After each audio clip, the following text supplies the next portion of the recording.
What is up, everybody? What's Hey, going on? everybody. Thank you for being here. Our next episode of Women Who Rock, and this is our second FBI agent, right, babe? This is so Yes. super excited about it. Julia Cowley, babe, talk about your tweet that you just sent out there. Well, before Criminal Minds was a show, there was this show called The Profiler on NBC when I was like in my teens. And I did not miss that show. And I mean, the resemblance between the actress and our guest tonight is striking. However, her skills are far superior than the actress portrayed in the show, because there were some situations that I don't think were, written real well. They needed to read Jerry's book and then write the script, or listen to this interview first, Or listen to the podcast. or listen to the consult The for console sure. folks, if they want to get the real deal on what's going on. Shannon's fangirling. I know Elizabeth is in there fangirling. Elizabeth L. She sent some questions, which we're going to be asking. So for folks who don't know, Julia Cowley is a retired FBI agent and profiler. She spent 22 years in the FBI investigating violent crime, including serial killings and sex offenses, white collar crime, public corruption, and civil rights. She was also a member of the FBI's evidence response team. Prior to joining the FBI, Julie was a special agent slash forensic scientist with the Tennessee Bureau of Investigation. She has a bachelor's degree in chemistry and a master's degree in forensic science, and she is the host of the Console podcast. So without further ado, here is Julia. Hey, Julia. Hi, how are you? Excellent. How are you? I'm great. I'm Uh, I'm really excited to be here. I've been looking forward to this. us too, very much. Very, Whenever very much looking forward to it. Yeah, whenever I get a message back that someone I ask comes on, especially someone with the experience that you have, Julia, we are super pumped to discuss with you. Your experience as an FBI agent, the podcast, all of it. So we're gonna get into it, babe. Go ahead. Oh, well, I always like to start out these interviews, which you probably know because you've been watching a few of them. I would love to know about Julia as a little girl. Okay, well, I was a really happy kid. I'm still a really happy person. I think people that's how they would describe me. I was really into sports and athletics, and I was the oldest of my siblings, and I have tons of cousins. I'm the oldest of all of them, so I think they would probably have described me as bossy.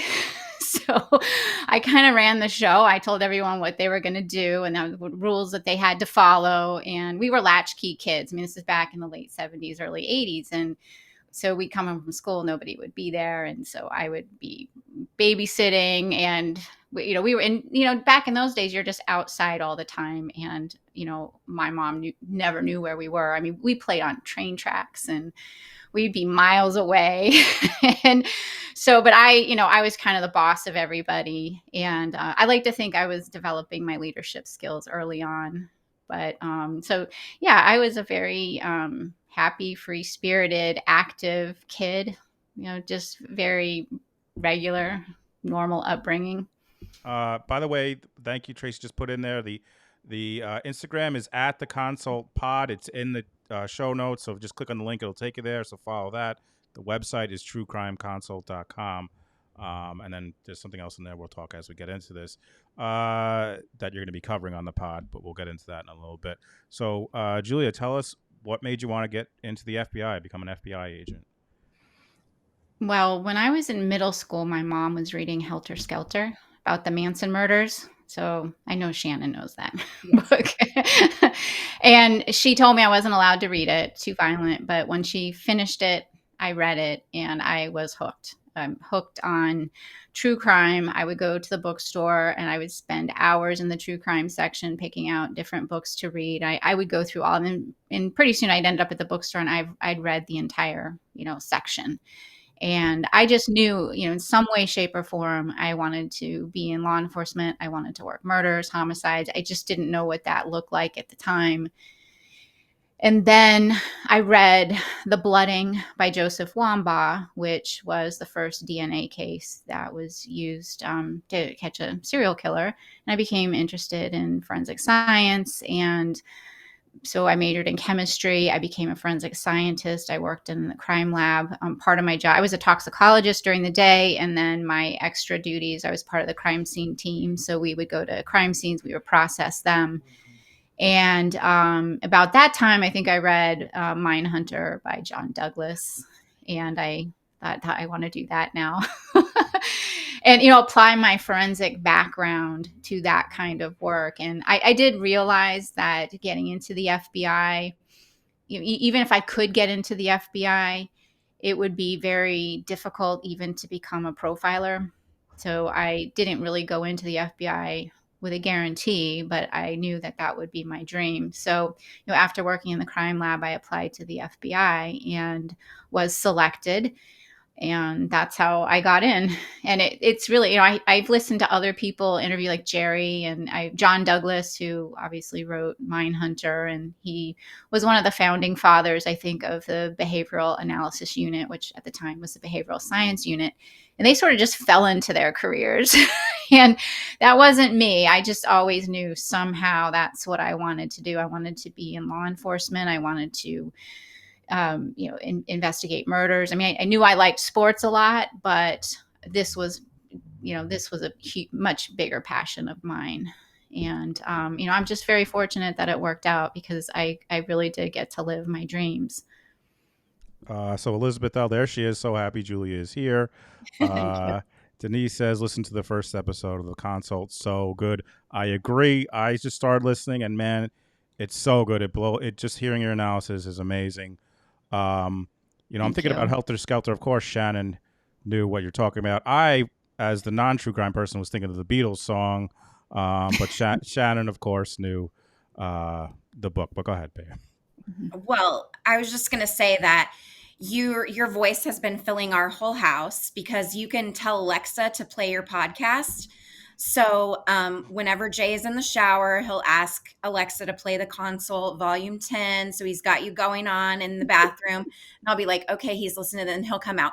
Babe, did you know this about the Golden State Killer? Yeah. Again, as someone who has I have no background in this. So this is all, Shannon knows all about this stuff. I'm learning all about this. And the analysis is just, for instance, one thing, I mean, I guess we can get into this now, but how you guys determined that he would make the crime scenes look worse than they were to try to portray this, he was this big guy, but in reality, he was not such a big guy. But it seemed like he was making the crime scenes look worse. He did that on purpose. And you say in the beginning of I think the first episode, you're like, when they arrested him and he came out and they wheeled him out and he's this frail little guy, you guys kind of knew already, right? From your profiling the case.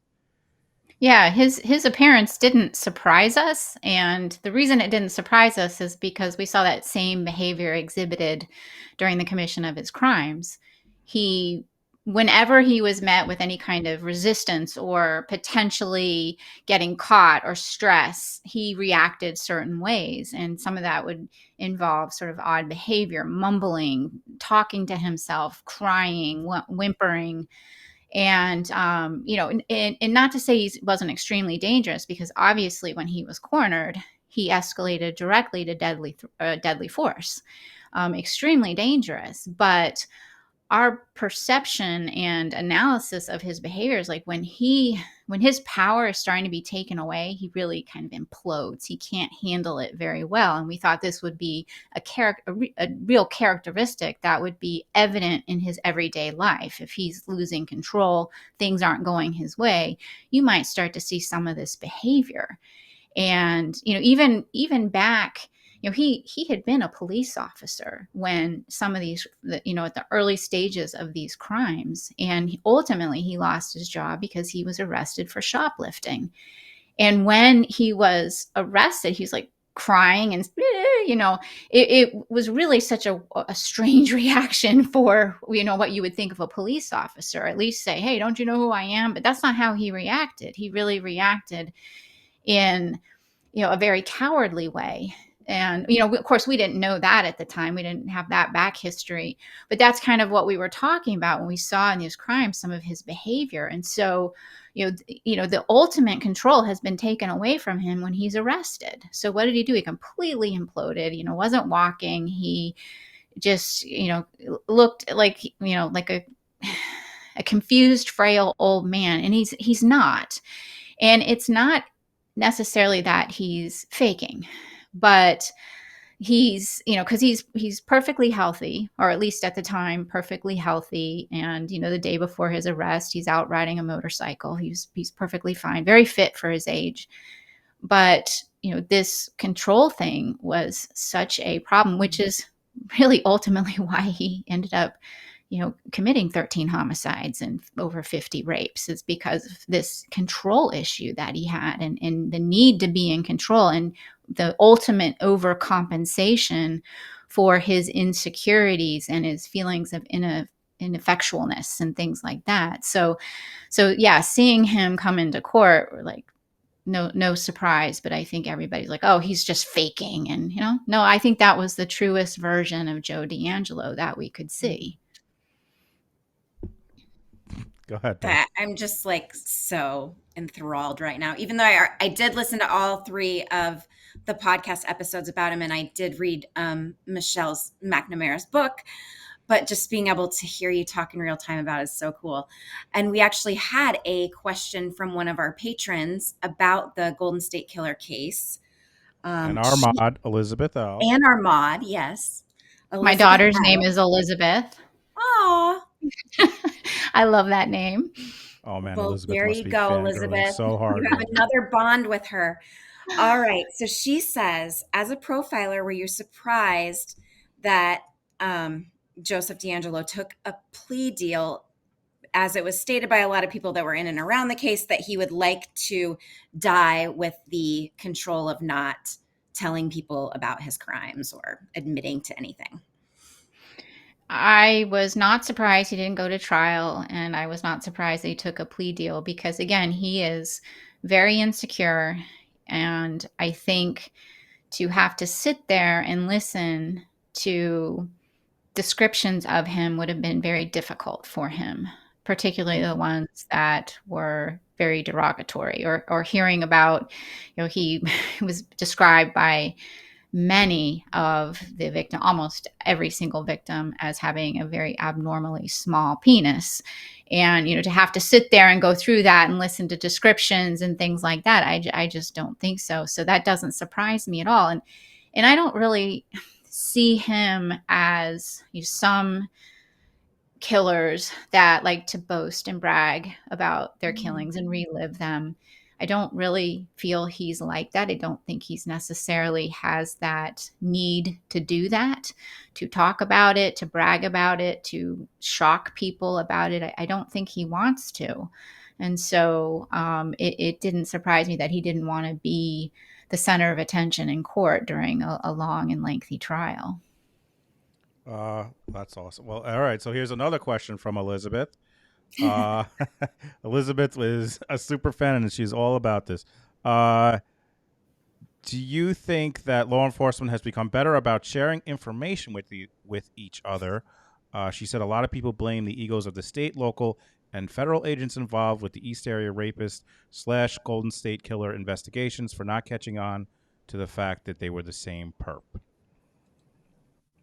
I think we've gotten better at communicating, and that was one of the things I think that led to the resolution of the series of crimes throughout California that are attributed to Joe DAngelo. Was in 2010 or 11. It's when everyone got together. All the jurisdictions said, what we need to do is we need to form a working group. Like, this is, they're realizing that this offender is not going to be alive much longer. It might be their last chance. Let's get together. Let's share all our files.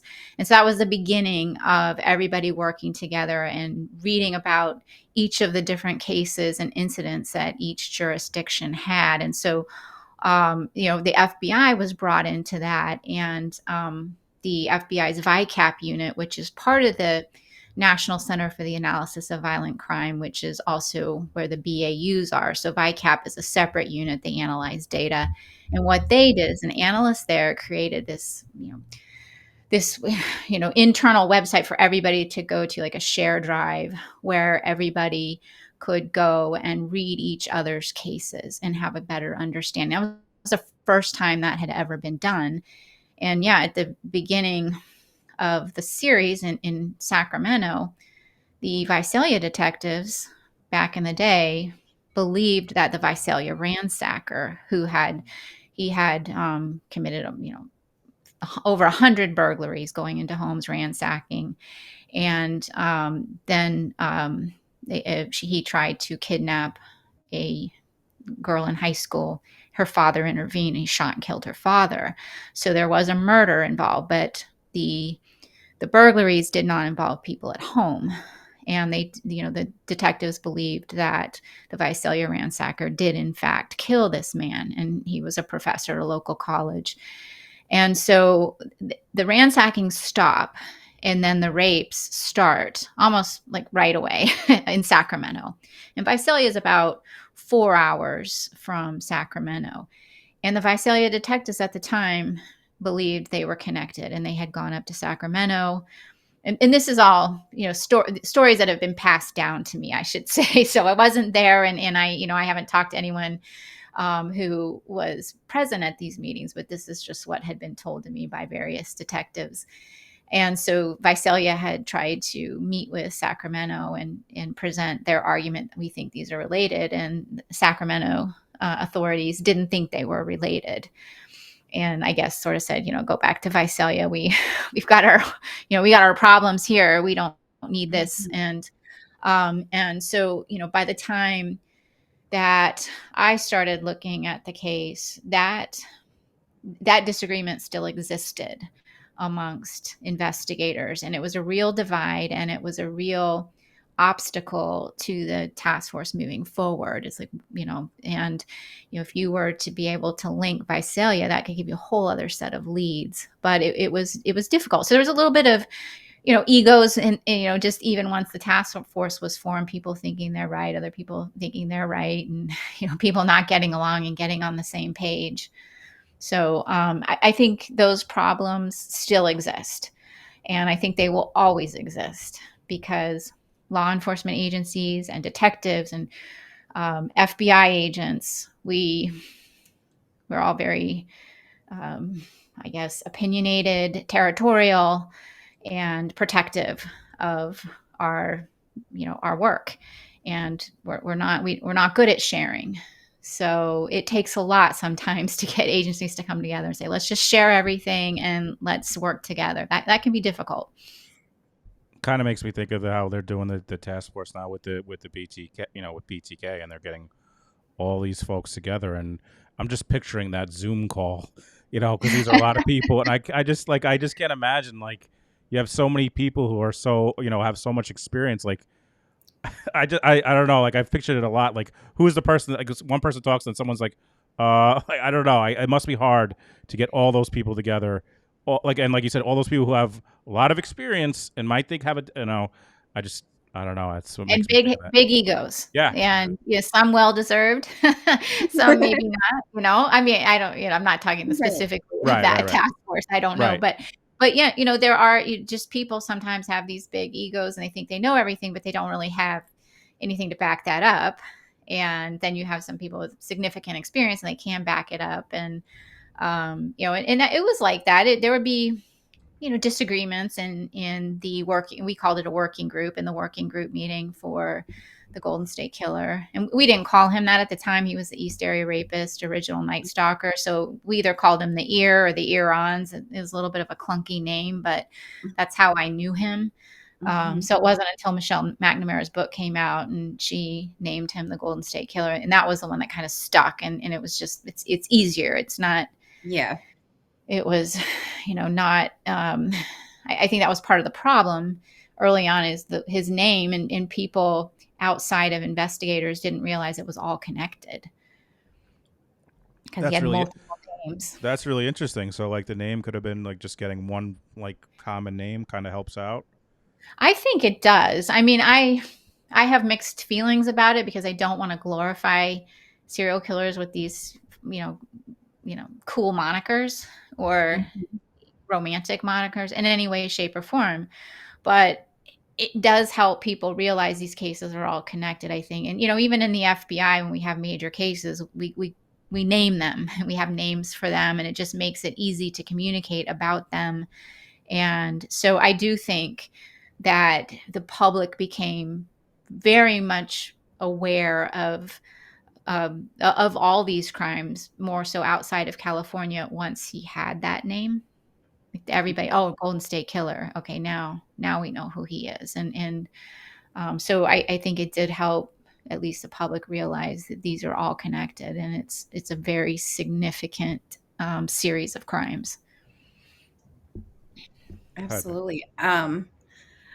I have listened to those episodes, and then I also have just been, I was just on your Instagram as well, and it's so funny because I'm listening to the GSK episodes, and then I keep like thinking about the Long Island serial killer because we live on Long Island and we've been really, involved in that case. And I was thinking, okay, well, the Golden State Killer stopped killing in 1986. So maybe, like I'm trying to make all these connections. And then basically, like listening to your podcast, it's like, yeah, you really can't make any of those connections because they're all so unique. And Right. can you talk a little bit about that? Because that blows my mind right there. Because I'm like, oh my gosh, you guys start at ground zero every time. I do. I always do. And that's because every single case is different. And there is no one profile of a serial killer. They're all different. There's no they have perhaps certain things they share in common. They tend to be sadistic. They tend to um, lack understanding of maybe what someone else is going through, or but there just some maybe some characteristics that they may share just generally. But looking at each of their different crimes, I mean, you know Joe DAngelo had a very certain way of doing things. He's very different than Dennis Rader. And Mhm. Dennis Rader, and I know people have made comparisons, but Dennis Rader and the suspect in the Long Island serial killer case, Rex Heuermann, who's been arrested, he's also different. So you kind of you do have to start from the beginning, and you have to see, okay, what are they doing? What is important to them? What are we seeing similarities in terms of their ritualistic behaviors? And like with Joe DAngelo, he was extremely consistent. I could tell you within like maybe a couple of sentences of an incident report, yes, this is him. But then you have someone like Israel Keys, who is doesn't have a same MO, doesn't have, there's probably some ritualistic behavior, but without examining the crime scenes and the bodies, we may not know everything that is there. But in terms of his MO, it was very different. So yeah, so you just can't paint them all with one serial killer brush and say they're all the same. They may share some characteristics, but and even that, there I feel, and I think sometimes people think that serial killers, like, they lack this emotion or empathy, and sometimes I think some of them have a lot of emotion.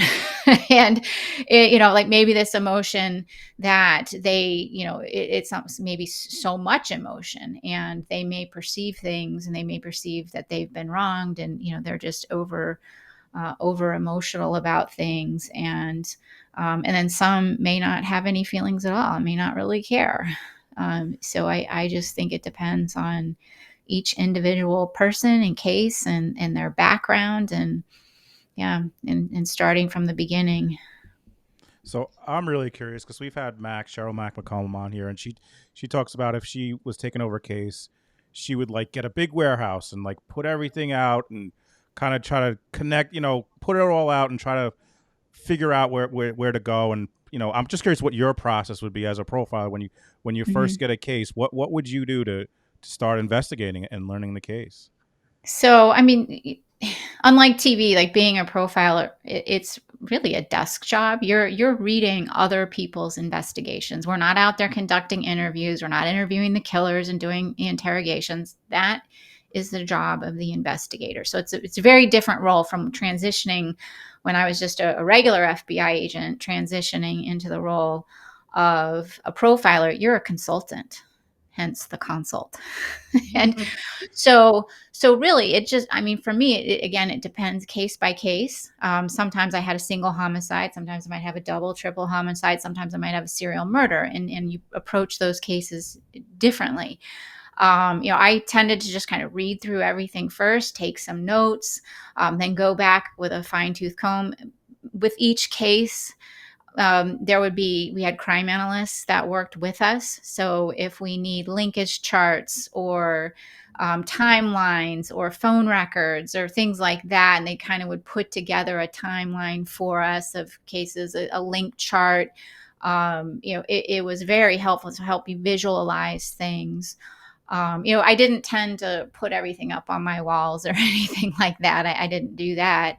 But I had detailed notes and, my little charts and my, Excel spreadsheets and timelines.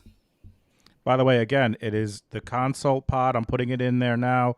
The Instagram is at the Consult Pod. The website is truecrimeconsult.com. That's in there. So make sure you're checking it out. And you have Israel Keys episodes as well.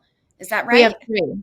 Yes. Yes. Yes. And so, So, and with those, I mean, each case, again, depending on what our role was or what we were looking at. So the Israel Keys case, it was so interesting because our first involvement, not knowing who he was the murder of the Couriers in Vermont.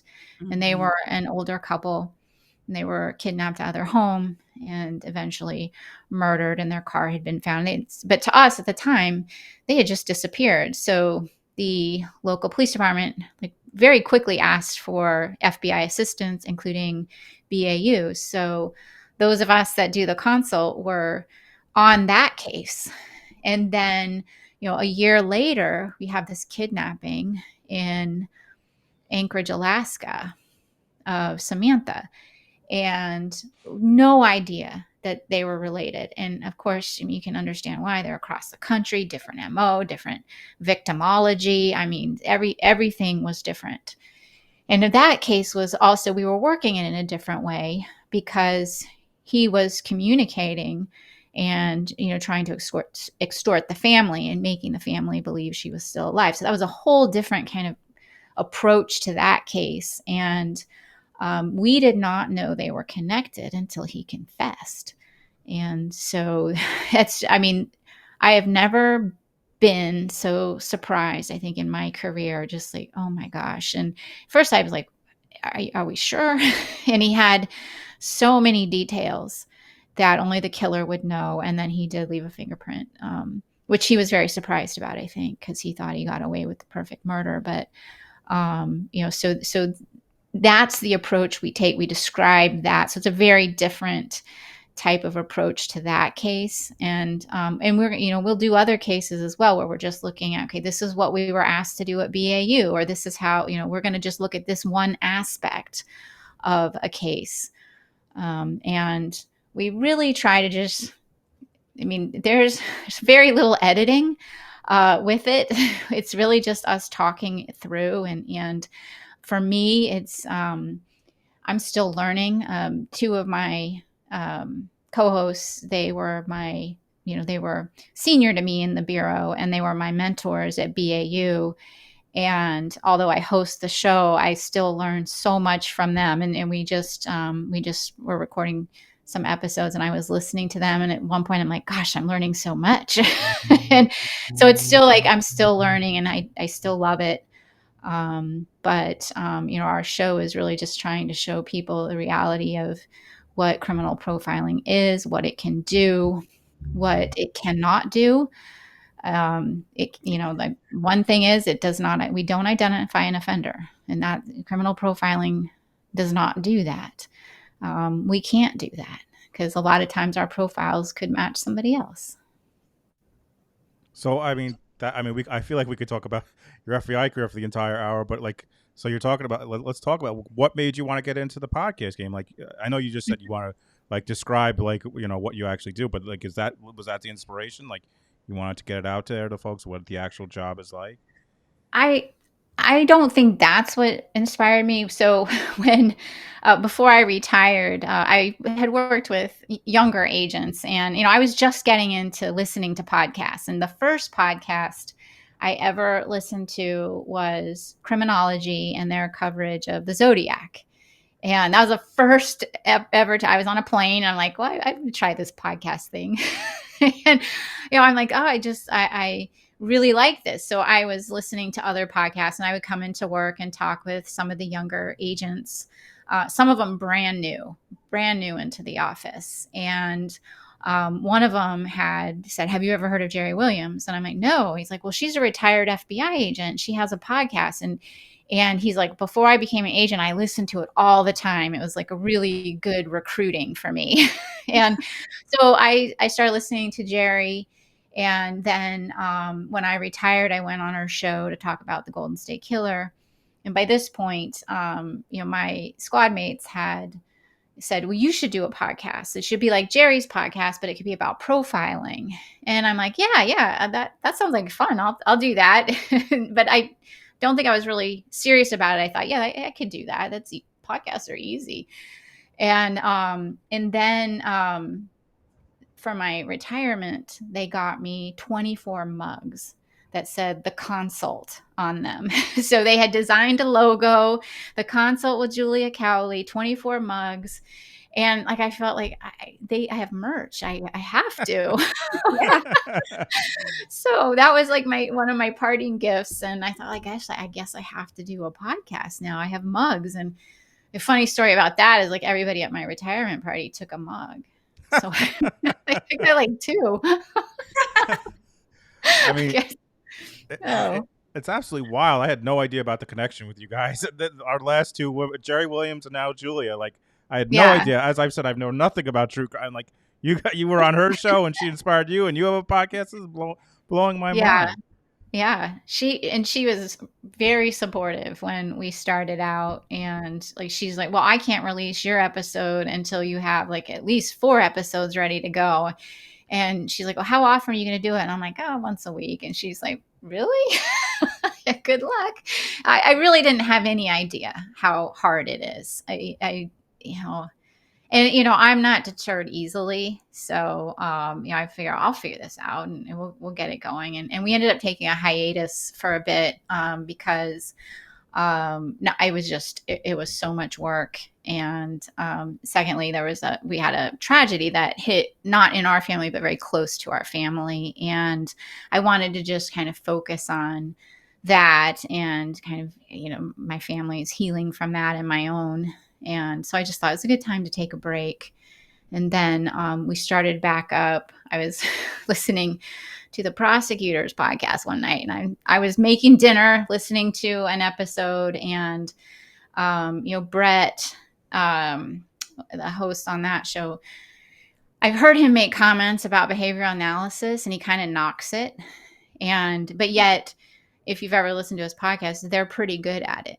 I don't think they were realizing it's actually what you're doing is behavioral analysis. And I think he was sort of thinking behavioral analysis is like, interpreting body language, and, oh, you looked up to the left, or, you crossed your arms, and that's not what behavioral analysis is. And a lot of times they're doing that on their show, and I think they're pretty good. I think their interpretations are good. So he said something about behavioral analysis. So I don't know why, I just sent him a message, and I just said, you're pretty good at it. I know you knock it, but you're pretty good.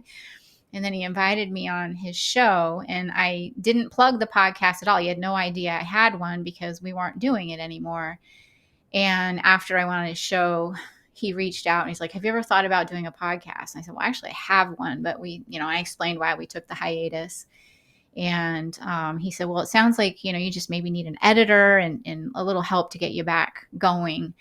And so he was extremely helpful in getting me, back up and running with the show. And now I can really do it, and I can do it in a professional way and get shows out every 2 weeks, and really commit my time to actually preparing and, and doing, doing the cases the right way.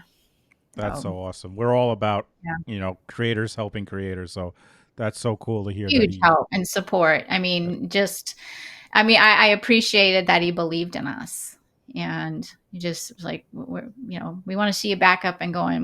We think you do a good job. So that was very helpful. And then, there's been nothing but support. That's awesome. No. Mm-hmm. So good to hear. Well, I have to backtrack just a moment to your career as a whole, because it's Women Who Rock. I always like to ask, what effect, if any, did being a woman have on your career? Mm-hmm. Well, I try not to focus on the negative, but certainly I had setbacks, and I attribute that to my gender and some discriminatory things that could have happened. I would say there's like one major incident, and the rest of my career was really pretty issue free. I certainly noticed things. I certainly, always notice, okay, maybe I'm being treated differently because of my gender. But it never impacted my career or my ability to do my job, except in one instance. And and that was very disappointing. And I fought through that, and, ended up coming out in a very much better place. So, but that being said, I do also, I realized too that, I got some really great opportunities being a female, because I had an opportunity to interview a couple of, in 2 different cases, domestic terrorists. And that wasn't my background at all. And because it was determined that, a female agent would be the best to conduct these interviews. And in the area that I was like the only, female available. So, I got to conduct these really high profile, really important cases. These people were on the pathway to kill people. And I got to conduct the interviews. Both of them were successful. And I never would have had those opportunities had I not been a woman, and I guess you say, well, gosh, a guy could have had that opportunity, but I don't think so. I think I was, it was important that a female, based on their personalities and their characteristics and your interpersonal relationships in their lives, it really was better that a woman conduct these interviews. And so, those are just examples of the times, being a female benefited. And I think too, and I heard Mac's interview, women bring a different perspective to everybody, brings a different perspective, but just generally women can bring a different perspective. And particularly in the BAU, when the majority of our victims of violent crimes and murders are women, you need to have a female perspective in the room. And so we bring a unique perspective to these investigations, a very important perspective. So, yeah. So while I had some setbacks, I had a lot of success, but I don't look back with too much anger. I'm a pretty positive person. In the FBI, you have to take these psychological exams if you're working particularly violent, or, people who work crimes against children, and it's called safeguarding. You kind of go through these psychological exams to make sure you're okay. And 1 year, you have to take all these tests, and the psychologist said, wow, you you have a really Pollyanna-ish view of your life, like really happy. You're way up, and I'm thinking, oh no, he thinks I'm crazy. I know what he's gonna say. He thinks I'm like faking or something, You're too happy. so I'm just sitting there thinking, what's he gonna say? He's like, but you're also very high on the honesty. Like you're willing to admit, to things that maybe could potentially not paint you in a favorable light. So I was high on the honesty and also very high on the Pollyanna, on the positivity of my life. He said it was very unusual for him to have ever seen somebody in law enforcement that has done the kind of work that I've done to be so positive. And he asked me, well, why is that? And I don't know. I'm happy. I said, I certainly take the work very seriously. I have a lot of empathy, but I try to focus.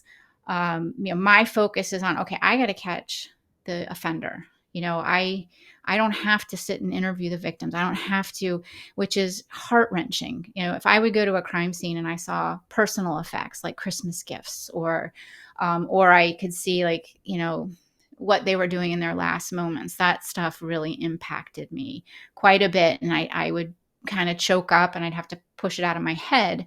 So I really have learned to channel and compartmentalize. And so I think just having that positive attitude, and that just has always carried, any setback, I look at it as, okay, I'll get through this. We always get through it. Somehow you get through it. I think that's how I look at it. So even some of the setbacks I look at now, and like, that just made me better. It made me stronger. It made me a better person. And this is why you're a woman who rocks. I mean, amazing, amazing. So that took us a little back. So let's take us back. Sorry. No. That was my fault. Yeah, blame Shannon. How dare you? But no. Let's go kind of to the future. I've been sharing your links, and with it, I've been sharing findjody.com. Why don't you talk what's coming up? What is coming up on the pod? What case are you going to be reviewing? So we are reviewing the abduction of Jody Huisentruit, and she was a news anchor in Mason City, Iowa. And she was abducted right outside her apartment. She was running late for work. She was gathering her things. She ran out the door of her apartment building and was abducted right there in her belongings. Some of her belongings are found by her car. Her car key was on the ground. It was bent.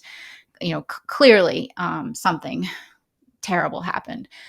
And so, it was June 27th, 1995, and there has been no signs of Jody.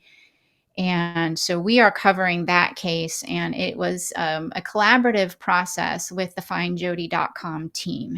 And they're a group of journalists that have been working on this case for about 20 years. They all just kind of decided that, she's one of their own. And they have this website where they, take tips, and they provide everything to law enforcement that they get. They're some of the most dedicated people that I've ever dealt with, but one of the members of Find Jody had heard me on Jerry's podcast and reached out and asked if I would take a look at this case, at Jody's case.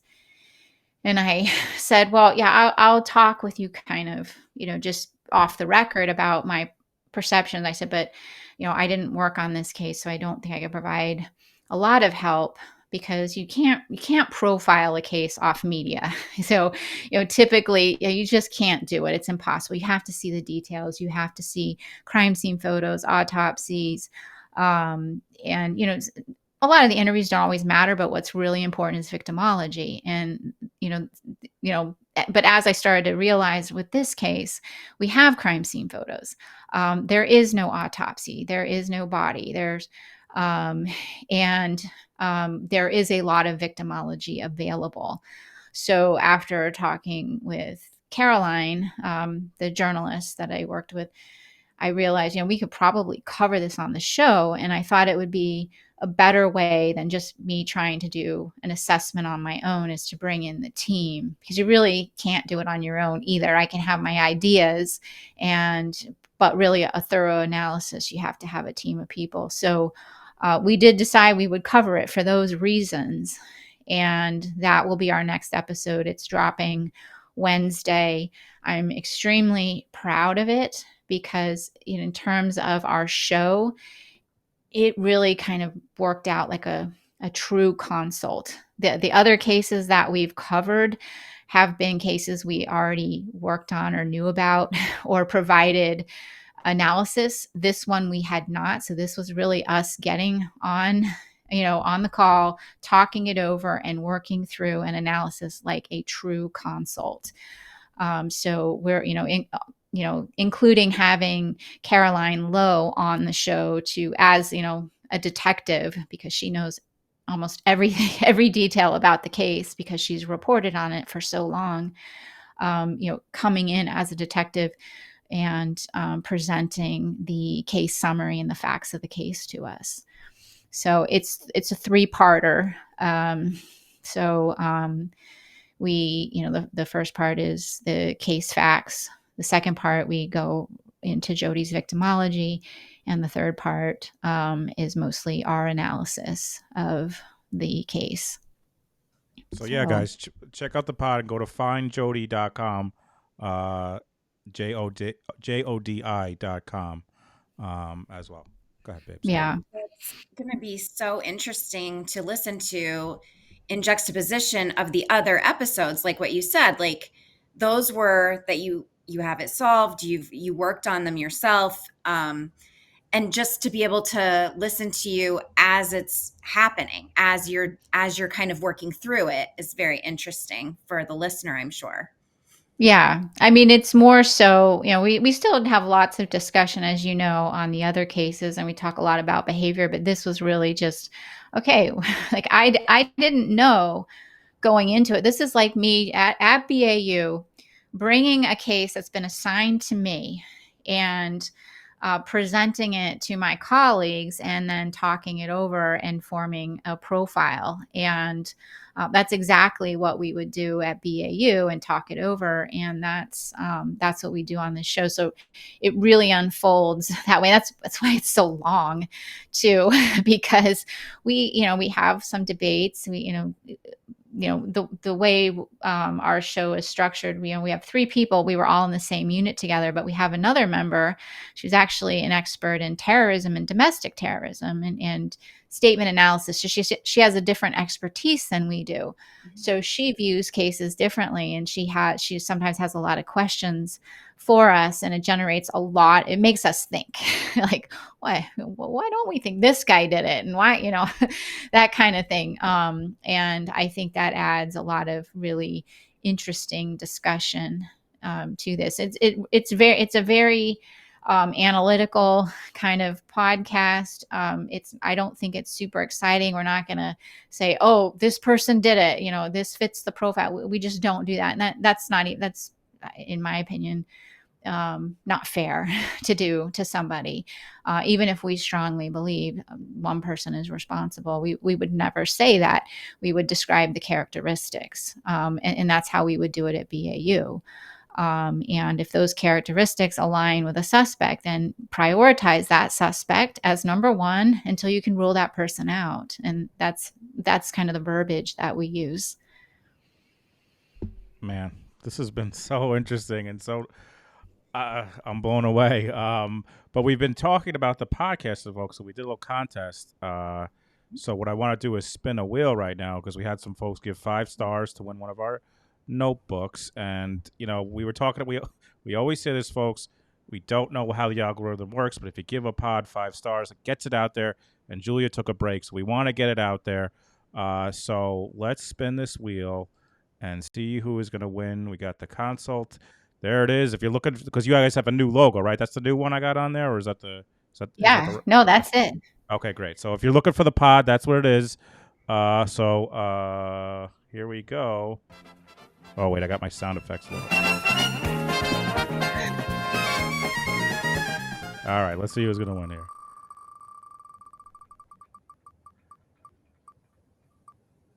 All right. Judy Kerr 10 on the twitter.com. Yeah, email us. I know Judy. You do? Get out of here. Yay! That's Julia's awesome. friend Judy. Yeah. All right, Judy. So we will get that. We'll email. Judy's an author writing a book. And so, she's like, she wants to be authentic. So I had talked to her about some things in the FBI. So like, oh, yay, Judy. It's not a Yes. setup. I swear. I had no idea she was going to be here. But yeah. Yeah. Awesome. All right. So we will email me at theshamingofjay@gmail.com, and we will get our notebook out to you. So that's awesome. How cool is that? Look at that. Judy wins. Wow. It's not rigged, folks. So stop it. Oh. Babe, Plus, a writer. This is going to a writer, babe. This is Yeah, yes. she's a such a crime great writer. day. Yeah. Perfect. Yeah. Babe, you got anything else? Well, I mean, I have to know what when you consume pop culture, such as things like an audience favorite like Criminal Minds, are you just cringing the whole time? Oh. Yeah, no, not really. I mean, I didn't watch Criminal Minds too much. I watched a few episodes, but I tell you what I really loved, Mindhunter. Oh, And I loved that show. And I mean, I know it wasn't entirely realistic, but there was a lot of authenticity to it, especially the casting. And I have seen a lot of those original interviews of the ones they recreate on the show. And I just loved that show. But no, I'm not like that. I'm like, oh, this is fun, I mean, I do realize, okay, that's not realistic, but yeah, I mean, Criminal Minds is, probably I mean, we don't fly on a private jet or anything like that. We're coach. And if you go to my Instagram page, I have a video on there, and I just started it, by the way. So there's not many posts, and I'm figuring all that out. But I posted a video, and when I first got to BAU, I had this old clunker car that they assigned me, and I'm grateful to have a car. It was I could have a car to drive, to and from work and to any assignments I had. So that was nice. I don't want to be, I don't want to look a gift horse in the mouth. But when I'm in it, it starts to rain, and my windows don't roll up all the way, and I'm like, I can't get the window up. It doesn't go into the slot. And anyway, so I was just kind of complaining about it, and somebody's like, well, what car do you have? And I told him the car, and he's like, oh, that's Steve's old car. And he starts laughing, and I'm like, what's the story? And so he sends me the video, and what it is this guy Steve retired before I got to the unit, so I didn't really know him very well, but he had gone to lunch, was driving back, and they were cutting down trees right next to the parking lot. And the guy that is supposed to keep people from driving in that direction toward the trees just briefly turns his back, and Steve just comes right into the parking lot, is about to turn right into his parking spot, and a tree falls right on the car. And so, like, instead of fixing the car or getting a car that wasn't smushed, they gave it to me. So that was my first car. So I would show that video in presentations, and when I would do teaching and stuff, to kind of break the ice, to show this is the myth and this is the reality. This is the car that I'm driving right now, and the windows don't roll up, and when it rains, it leaks. And So you're not getting on a private jet when you leave this training. No, we're not. We're not having cocktails on the private jet once we've chased and arrested, the serial killers and got them to confess. No, that's not how it works. Well, in only 1 hour. Yeah. What, babe? What do you mean? In only 1 hour every time. They always catch them. Oh, well, every gotcha. time. And Yeah. like, And the DNA is done in a few special. minutes, and like Yep. it's but Shannon, I don't cringe. I enjoy those. I enjoy shows just as much as anybody. I can sustain my disbelief. I tend to like more realistic shows, and I do. Although as I've gotten older, I've really started. I mean, I loved true crime documentaries. And I'm really starting to question, the authenticity of those, because I had watched one on the Jody Houston Truett case, and there were some things done in there purposely to make you think that a certain person is responsible for the offense. So like positioning a certain vehicle in front of his home because a white van had been seen in the parking lot the morning she was abducted. He didn't drive a white van, but when they went to interview him for this documentary, there was just happened to be a white van like parked on the street that you could see down the street. And I thought, is that just a white van there, or is that are they trying to manipulate the viewer? So when Wow. you work on these cases and then you see how they're portrayed in like a documentary or something, you're like, you start to notice things like I think I'm being manipulated here. So I don't know. I mean, I'll still always watch them, but I watch them in a much more, suspicious way. Like, okay, what are they trying to make me think here, and what's reality? Well, speaking of documentaries on Netflix, have you seen? I'm just gonna bring this up because it's. Don't shake your head at me. Have you seen? He's obsessed. We just I'm started it obsessed. yesterday. Have you seen this Escaping Twin Flames on? Yes. Oh my God, you have. I just watched it Saturday night. Yeah, my brother sent me. He's like, my little brother is like, you need to watch this, really good. So I watched it. Yeah, Can I you did. believe that? So Yeah. we watched The Vow, which was on Keith Raniere and Nexium, this cult in upstate, Yeah.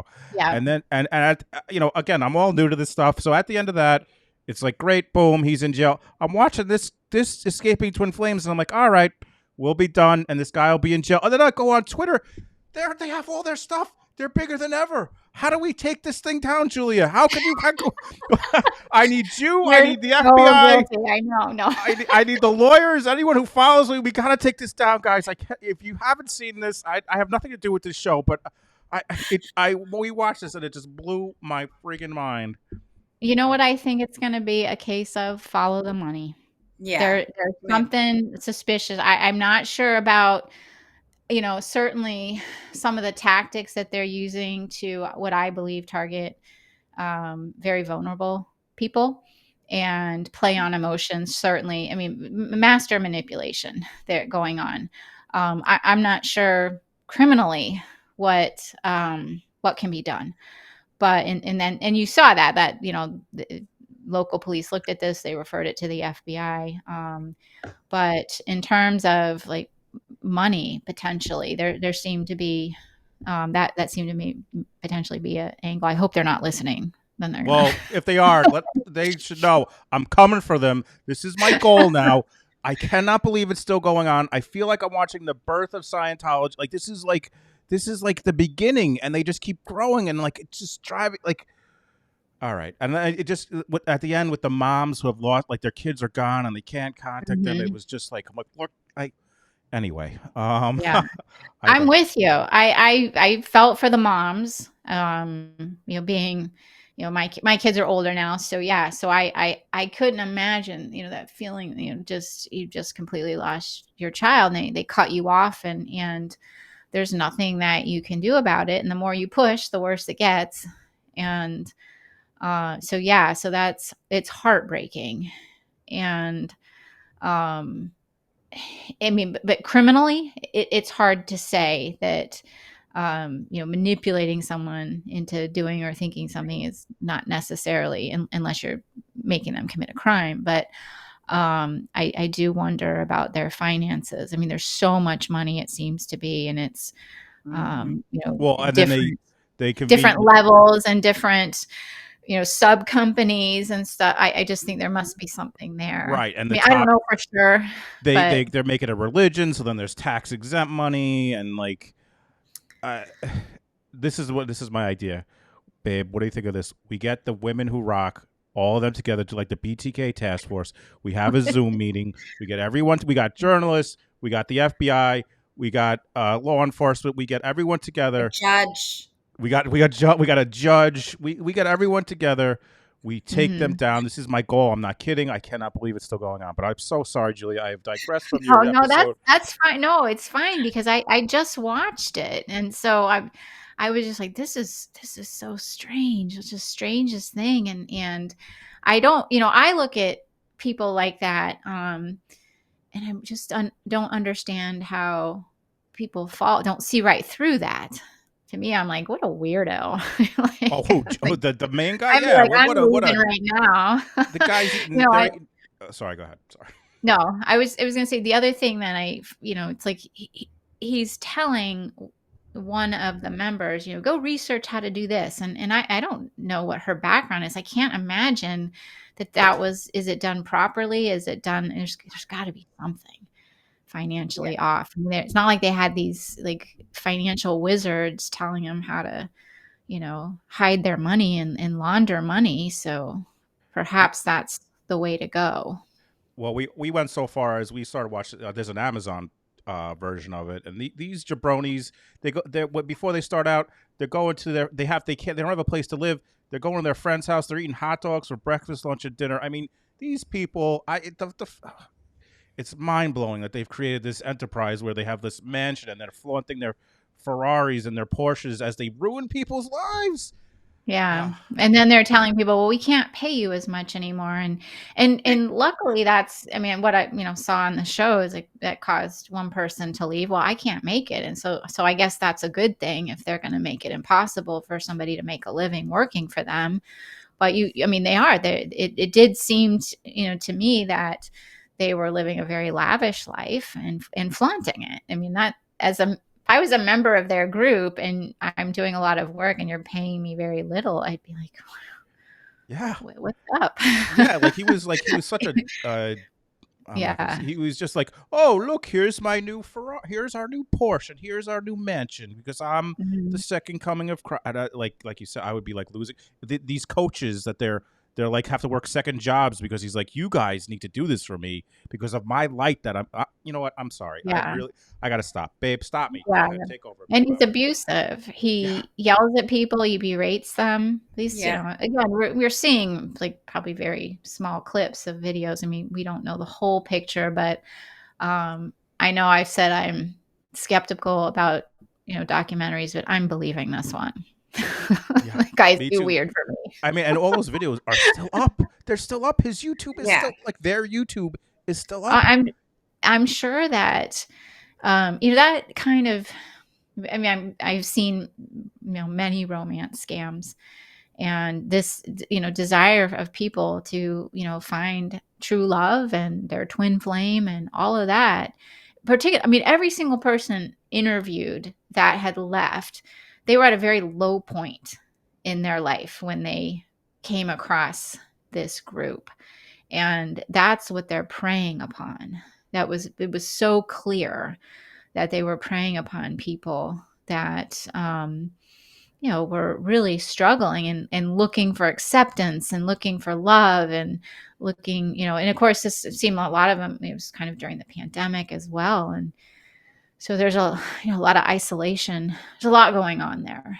Well, let's Yeah. bring it back to you, Julia. Here's a question: Oh, does he remind you of any other cult leaders, or maybe anyone you've profiled? Does any of his characteristics, anything that maybe you thought like, oh, this is kind of like that person, or well, yes. I do think in certain, not just necessarily cult leaders, but other types of offenders that get people to circle around them and rally around them. He's charismatic and can talk the talk, and if somebody questions him, he has all the answers, and he just turns it right back around. That's what I noticed, right back around on them. I mean, this whole, what were they calling it? Like, you have to look inward or something like that. Like, Yeah. The it's mirror exercise. the mirror exercise. I mean, that's pretty brilliant. It's not you, it's or it's not me, it's you, and that was his answer to everything. And but yeah, charismatic and you know um very abusive. It was abusive in my opinion, even though it wasn't in person and it wasn't physical abuse. I mean, the way he was talking to some of the people and yelling at people when they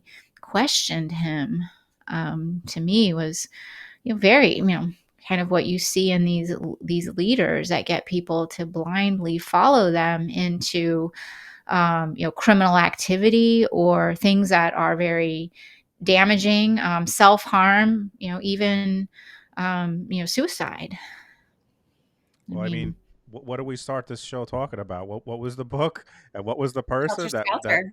Yeah. Helter Skelter. I mean, There you we're go. full circle. A We did. We charismatic came right person back around. came But right. yeah, I mean, a perfect example. But so many people followed him, but every single one of us, in this, I mean, I have, you know, great faith in this, J-Bo Nation that are watching, Charles Manson ever interviewed, or, I mean, who would follow him? He's crazy. It's just insanity. But people that again are vulnerable, and of course I think there was a lot of substance use and abuse when it came to Manson's followers. But yeah, I mean, a great example. We kind of us normal people look at him and be like, "Get away! Right. I don't believe a word you say. You're crazy." But that's not how everybody views it. But not Well, J-Bo Nation. well. By the way, that's how I usually end these interviews: is welcoming you to J-Bo Nation. So I hope you've seen some of the folks on Twitter.